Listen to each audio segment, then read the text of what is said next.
Okay, welcome. So this video is going to serve as a guide for the Interstellar Safeguard, and it's also going to provide a place to help you better understand and provide feedback if needed on the game itself.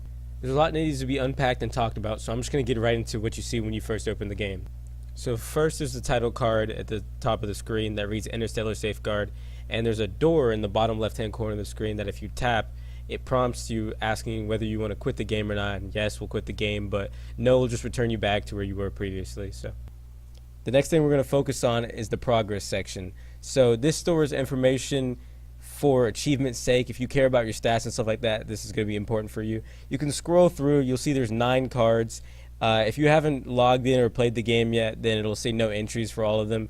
But if you have, then at least the recent section should update, because the recent section is whatever your last game was. You have to complete a game and then it'll update for you. And all the other 8 cards are tied to in each individual planet. It'll have the title of the planet at the top. And if you haven't played it, it'll say no entry. But if you have, it'll have the best score that you got on that planet. And it'll update every time you get a better score. And the score is tied to the key information that's also on the card. So you'll have all that, and you'll be able to keep unlocking them over time until you get the best score. You feel comfortable with whatever you feel like. Now let's talk about what happens when you actually hit play game. So it brings you into a new menu. At the bottom left, there's an arrow that takes you back to where you just came from if you ever want to go back. At the top, there's a cog, and the cog allows you to adjust your volume settings. And you can basically turn background sound on and off and sound effects sound on and off. Those are 2 different sounds in the game. Those are the only 2 options. Volume levels individually have to be adjusted with your own device. Then you can back up and go hit the question mark. The question mark's a small makeshift how to play little tutorial that covers in a small amount of detail the things that are covered in this video. Then you can back out of that and it takes you back and you can view the menu again. Now there's the 2 main options of the menu. You have new game and load game. Load game will take whatever save files that you have there unfinished and retrieve them and allow you to finish. Now there's the 2 main options of the menu. You have new game and load game. Load game will take whatever save files that you have there unfinished and retrieve them and allow you to finish the game. Although if there is no save file, then it'll just click all the defaults that it would have taken for new game. And if you go to new game, it prompts you with a bunch of decisions you can make. So there's 4 difficulties. You have cold being the easiest, sizzling being the second easiest, smoldering being a little bit harder, and then the most realistic being burning, which each of them have their own little excerpts and descriptions describing the ups and downs or the advantages and disadvantages of each. You can click on the exclamation point to get that little excerpt. Then there's 8 cards, each for their own planet.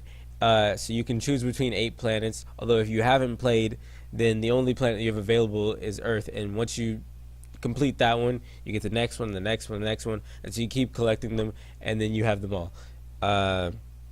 So I'm just going to select Earth for this, just to show you what it's like. So it'll load, and you'll notice in the bottom right hand corner of the screen, there's 3 speed gauges. The first one pauses the game, the second one plays it at normal value, and the third one fast forwards it. So you can slow down and adjust the gameplay. It scales the time proportionately, and it allows you to better decide and better coordinate how you're going to do things without the game, and allows you to have better control and agency over the things that work inside of it.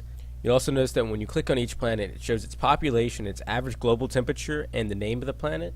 Those will change over time depending on how the simulation unfolds and what you do, what decisions you make. So that is all kept there. And when you don't click on a planet, you click in the top right where the name usually would be, it'll swap between the actual galaxy, and it'll maintain the population of the galaxy and the temperature.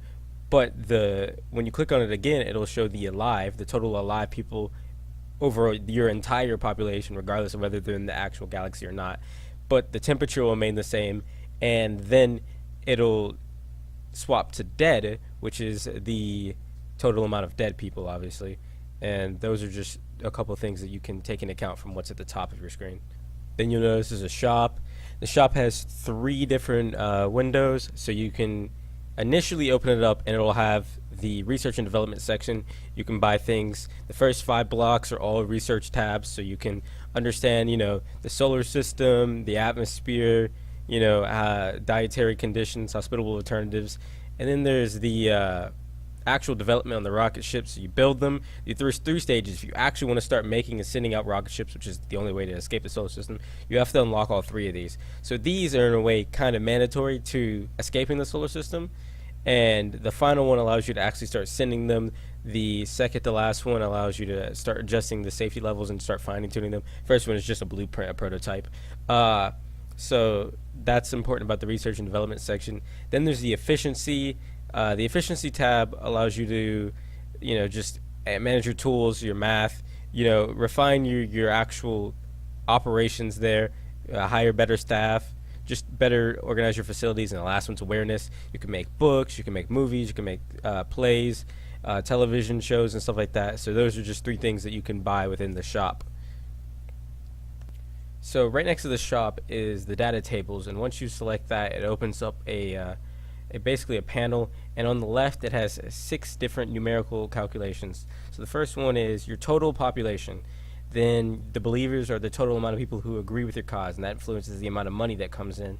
Percent saved is the total amount of your population has escaped the solar system. Engineering analyzed is the amount of coherent research your board has done. Nuclear fuel is basically the lifespan of your sun. The percent is about like over 50% of the total amount of fuel, so it calculates out of that. Average global temperature is the temperature of your native host planet. And on the right side, under projects, is all current undergoing research that will take place. And under that will show your development of your rocket ships and stuff like that. So that's all going to be recorded at. If you haven't noticed already, there's bubbles that pop up across the screen, and you click on those, and they each do their own thing. The money bubbles, when you click on them, they give you money. Nothing really happens when you don't do it. It's just a missed opportunity. The heat bubbles, which is the 3 lines in the red bubble, that allows you to, once you click it, it reduces your global temperature, or I guess your galactic temperature, but for each planet it'll be a global temperature, and increases based on your difficulty. So it'll increase less, decrease more. Then your awareness, it basically 1,000 people just suddenly become more aware of your cause, right? They learn more. Otherwise, you do something that makes you untrustworthy, and if you miss it, then lots of more people become unaware of your cause, and whether or not you click on this can decide which outcome. So you have certain abilities and a little bit of agency there. There's 3 tables at the top, and once you click on those, it opens up 3 categories. And alternatives, once you discover one, selects a planet and allows you to relocate people to. Then there's fuels, and once you select a rocket propellant that you've discovered, you can start sending people out on spacecrafts. That in the 3rd category, once you've unlocked all 3 development phases, and you actually have rocket ships that are ready to be deployed, you can send them out, selecting a station location, which is where you're sending people from. So there's no one on that planet. It won't send it. It'll flash red or flash green, and then it'll go right back to red, and it'll show you that you can't go there. And then once you've clicked transport, and then you come out of the menu, it'll open it. You'll start seeing rocket ships leaving, and that's basically how you manage everything once you have it all organized, calculated, and then you can actually start saving people from the solar apocalypse.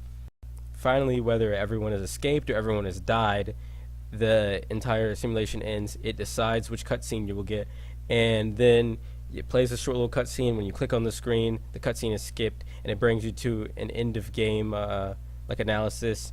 You continue that, and it takes you back to the main menu, but you can still go back and check your progress. So if you still want to go to that recent tab that I mentioned at the beginning of the video, everything's there. There's a score that now you can see, and all that's all that's important. And I think that's basically all you need to know if you want to start saving the solar system. So I'm glad you watched. I hope this was helpful and educational.